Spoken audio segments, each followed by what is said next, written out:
അവസാനമായി ഈശോ 12-ാമത്തെ വയസ്സിൽ പെസഹ തിരുനാളിൽ ദേവാലയത്തിലെ പണ്ഡിതന്മാരോട് കൂടെ, ഇപ്പോൾ നീ കാണുവാൻ പോകുന്നത് കാരണം കൂടാതെ അല്ല നിന്നെ കാണിക്കുന്നത്. എൻ്റെ ചെറുപ്പകാലത്തെ സംഭവങ്ങളുടെ വിശദാംശങ്ങളും പ്രത്യേകിച്ച് എൻ്റെ ബന്ധുക്കളുടെ ഇടയിലെ പ്രവർത്തന രീതികളും മനസ്സിലാക്കുന്നതിനാണ്. ഇത് നിനക്കൊരു സമ്മാനമാണ്, എൻ്റെ രാജത്വത്തിൻ്റെ തിരുനാൾ സമ്മാനം. നസ്രസിലെ ഭവനത്തിൻ്റെ സമാധാനം നിന്നിലേക്ക് പ്രവഹിപ്പിക്കുന്ന സമ്മാനം. എഴുതുക.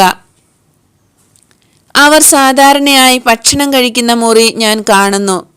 മേരി നെയ്ത്തും തയ്യലും നടത്തുന്നത് ആ മുറിയിലാണ്. ഈ മുറി ജോസഫിൻ്റെ പണിപ്പുരയ്ക്കടുത്താണ്. അവിടെ ജോലി ചെയ്യുന്നതിൻ്റെ ശബ്ദം എനിക്ക് കേൾക്കാം. മുറിയിലാവട്ടെ നിശബ്ദതയാണ്. മേരി സ്വയം നെയ്തെടുത്ത കമ്പിളി കഷ്ണങ്ങൾ കൂട്ടിത്തുന്നുകയാണ്.